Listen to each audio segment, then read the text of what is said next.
Assalamualaikum warahmatullahi wabarakatuh. Kembali lagi di channel Arik Kurniawan 13. Oke teman-teman, di depan saya sudah ada Google Pixel 6a. Di video ini saya menjawab beberapa pertanyaan dari teman-teman yang masih mau coba beli Google Pixel di tahun 2025. Yang kedua, saya mau bahas bagaimana penggunaan Google Pixel 6a ini di tahun 2025 dan apakah masih enak, worth it, atau ya kira-kira mending ini atau Pixel yang seri 7 sekalian gitu ya. Yang pertama adalah pertanyaan dari beberapa teman-teman ya, mau beli Pixel tuh mending 4XL, terus Pixel 5 atau 5a. Kalau misalnya untuk tahun ini ya kurang proper misalnya teman-teman beli seri 5 ke bawah. Karena apa? Yang pertama, Pixel 5 itu keluar di 2020, udah 5 tahun ya berarti. Itu untuk Pixel 5, apalagi untuk Pixel 4 XL yang keluar di tahun 2019, berarti usianya udah 6 tahun. Problem pertama dipastikan di baterai. Kalau misalnya baterainya ori, udah pasti jadi boros banget, kecuali memang itu unit yang rare banget ya, unit yang jarang banget dipakai, atau unit bener-bener baru buka dari boxnya. Tapi itu sangat sulit untuk mendapatkannya, dan misalnya ada, harganya pasti mahal. Itu karena cukup sulit ya, variabelnya cukup banyak untuk mendapatkan unit yang sehat. Untuk Pixel 5 sebenarnya masih oke-oke aja, tapi ada juga beberapa unit yang sudah bongkaran dan baterainya diganti ya. Sehingga memang terasa lebih awet, bahkan SOT itu bisa sampai 8 jam, itu Pixel 5. Menurut saya itu bagus. Ya, tapi jadi nggak segel lagi ya. Beberapa orang kayak saya kurang nyaman dengan HP yang udah bongkaran kayak gitu. Tapi kalau misalnya itu berjalan normal, dipakai harian juga nggak masalah, ya it's okay, no problem. Nah, kalau untuk saat ini, misalnya teman-teman punya budget, kita cek deh sekarang teman-teman bisa cek untuk di kota Semarang ya, harga Pixel 6a itu di sekitar 3 jutaan, ada yang 2,9, 3 juta, 3,3, bergantung dengan kondisi. Tapi kalau misalnya di nego-nego, teman-teman bisa negosiasi dengan baik ya, bisa aja dapat misalnya di harga 2,9, cuman yang kadang kondisinya cuma batangan. Itu menurut saya Pixel yang paling aman dan worth it untuk dibeli dengan harga paling murah saat ini ya, ini Pixel 6a. Untuk penggunaan saya, apakah worth it untuk sekarang? Di workflow saya yang hanya sebatas kayak balas WA, terus Instagram, ini masih cukup memenuhi kebutuhan tersebut ya.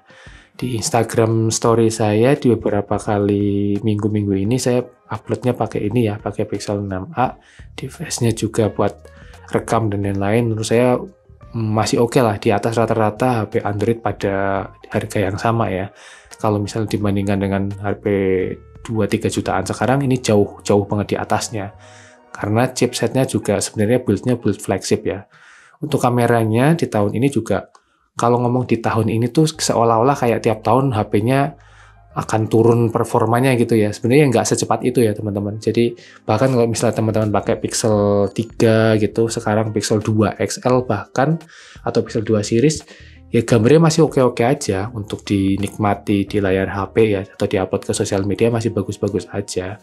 Nggak yang ganti tahun langsung downgrade, nggak. Kecuali ada satu hal yang menurut saya jadi pembeda, itu ketika teman-teman misalnya udah pakai Pixel 3 nih, terus teman-teman lompat beli ke Pixel 7, itu pasti baru kerasa bedanya ya. Tapi kalau satu persatu 3, 4, 5 gitu, rasanya tuh nggak terlalu signifikan perubahannya.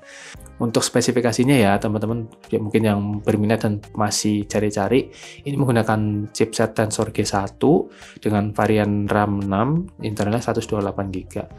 HP ini backdoornya ini plastik ya, jadi saya sangat menyarankan, ini pengalaman pribadi saya, teman-teman harus beli hydrogel matte. Saya kurang menyarankan skin ya, skin itu agak gimana gitu. Nanti ketika mau dilepas itu kadang dia melukai bagian back covernya ini. Tapi kalau hydrogel yang matte ini secara tampilan juga jadi menarik. Terus nanti ketika dilepas itu nggak meninggalkan bekas apapun ya, tidak melukai bagian polikarbonatnya. Nah, untuk frame-nya ini udah metal, jadi teman-teman tidak terlalu harus khawatir banget, dia tidak begitu meninggalkan jamur ya, kayak yang frame plastik atau polikarbonat itu. Ini lebih aman. Untuk kemampuan videografi di Pixel 6a ini menurut saya sih masih oke-oke aja ya, dengan kemampuan maksimalnya di 4K 60 lensa utama, Ini juga ya it's okay, nggak ada yang komplain sih menurut saya. Bagi saya nggak ada yang bisa saya komplainkan ya. Kemampuannya maksimal aja. Kalau mau pindah-pindah lensa ya di 30 fps. Ini udah memenuhi beberapa hal yang saya butuhkan ya. Kecuali emang kalau yang tele atau 2 kali zoomnya ya nggak akan setajam Pixel 6 Pro misalnya. Yang mana Pixel 6 Pro punya lensa tele atau periskopnya ya.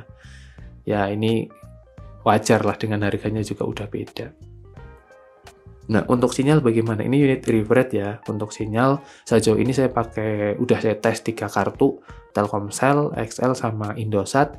Sejauh ini aman. Ini juga udah eSIM ya, ada eSIM-nya tapi nggak saya aktifkan. Ini di jam 5 pagi ya. Area di Kota Semarang. Ya ini normal sih speednya Telkomsel, LTE-nya segini. Biasanya lumayan tinggi di jam-jam sepi kayak gini ya. Kalau 5G-nya nih, nah ini 5G yang menurut saya jadi cukup membingungkan bagi saya. Karena kemarin pakai unit refresh Pixel 7 itu 5G-nya udah bisa ya, di Kota Semarang udah bisa. Dan ini untuk Pixel 6a ini kan juga bisa 5G dan sudah diupdate ke patch Android bulan Desember yang waktu itu mengunlock 5G di Google Pixel Refresh Google Tensor ya. Tapi di sini belum bisa, saya udah coba utak-atik ketika ke Jakarta kemarin juga belum nongol sinyal 5G-nya, tapi nggak masalah. Jadi teman saya pakai iPhone 13, dia sinyal 5G-nya dapat, saya cuma LTE ketika di tes. Speed testnya gini ya, yang 5G itu cuma 70 sampai 80, udah mentok 80 Mbps. Nah, 4G-nya LTE-nya malah lebih kencang, lebih stabil.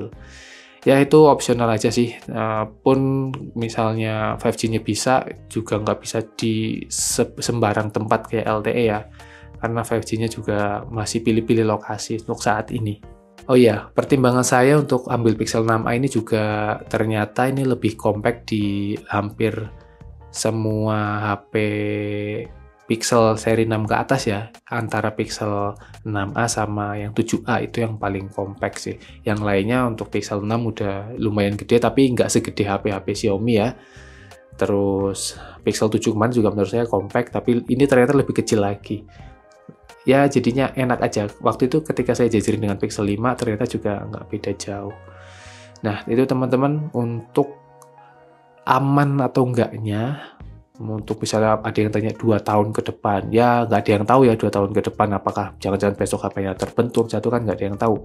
Tapi secara teknis HP ini masih bisa. Toh misalnya pertanyaannya seperti itu, ada yang masih pakai Pixel 3a sampai hari ini juga masih bisa, masih aman-aman saja. Apalagi Pixel 6a yang masih sangat muda sekali umurnya ya. Ya walaupun kayaknya udah 3 tahun sih, 3 atau 4 tahun ya.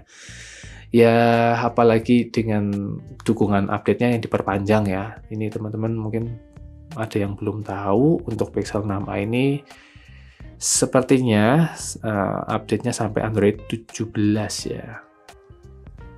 Nah ini up to 5 major Android upgrade, start dari 12, kita hitung 12, 13, 14, 15, 16, 17. Untuk update betanya 16 ini udah bisa sebenarnya, tapi saya belum ikut program beta. Nanti aja ketika udah program beta 4 ya. Di beta 4 biasanya udah enak, udah nyaman, minim bug ya. Kalau di beta 2 atau beta 3 saat ini masih ya eksperimental lah, masih belum terlalu optimize. Oke teman-teman, mungkin itu aja ulasan saya tentang Pixel 6a di tahun 2025. Worth it atau nggak? Worth it. Kalau misalnya teman-teman punya budget di 2,9 sampai 3 jutaan, mau beli Pixel, ini yang paling aman. Tapi kalau mau lebih lagi ya nggak apa-apa, Pixel 6, Pixel 6 Pro juga it's okay, terserah.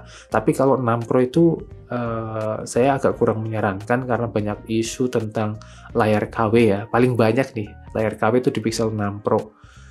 Nggak tahu kenapa, antara mungkin layarnya memang rawan kena lightsaber atau mungkin terbentur karena dia kan pakainya melengkung ya di sisi-sisinya, jadi mungkin pecah sama sellernya diganti atau dioplos lah istilahnya ya, yang lagi ramai sekarang kan oplos tuh, sehingga banyak beredar Pixel 6 Pro yang layarnya udah gantian atau OM atau KW ya. Kalau Pixel 7 sih saya belum banyak menemukan postingan tentang itu ya, tentang layar Pixel 7 KW gitu belum banyak ya. Tapi kalau Pixel 7 Pro itu juga ada problem di layarnya, biasanya sih lightsaber. Saya mengamati beberapa HP yang layarnya tipis-tipis atau pakai LTPO atau Dynamic AMOLED yang kayak gitu-gitu lebih rawan kena lightsaber dibandingkan yang AMOLED biasa atau yang bezelnya masih tebal. Ya contoh aja Samsung lah. Samsung itu yang seri S ya, terutama kan layar tipis-tipis tuh, bezelnya paling banyak kena lightsaber. Sementara seri A-nya kan tebel-tebel, kayak A54, A55 itu malah ya meskipun ada yang kena tapi sangat minim sekali. Oke teman-teman, kalau mau beli aja Pixel 6a, boleh dimanapun terserah ya. Jadi sekarang ya pilihannya mungkin di marketplace atau di Facebook atau di user grup Facebook itu banyak yang jual. Kalau misalnya Pixel 5 ke bawah, saya kurang merekomendasikan sebagai HP utama. Kalau mau jadikan HP kedua, mau coba-coba Pixel, nggak apa-apa, silahkan dicoba aja. Ya, itu untung-untungan juga karena gambling banget ya. Tapi kalau misalnya mau beli Pixel 5, saya sarankan ditunda dulu, mending nabung dikit lagi, ambil Pixel 6a. Pixel 5 ini sebenarnya aman-aman aja, cuman harganya tuh nggak terpaut jauh dengan ini gitu loh. Kayak sayang banget teman-teman beli HP yang usianya 1 tahun lebih tua, dan untuk dapat unit yang bagus itu persentasenya mungkin cuma 30-40% maksimal. Kalau yang ini Pixel 6 series ke atas masih dapat persentase yang cukup tinggi ya, di atas 70% sih menurut saya, karena unitnya masih banyak, usernya juga masih banyak, sehingga dapat unit yang bagus itu kesempatannya lebih besar. Oke teman-teman, itu aja, semoga membantu. Terima kasih. Wassalamualaikum warahmatullahi wabarakatuh.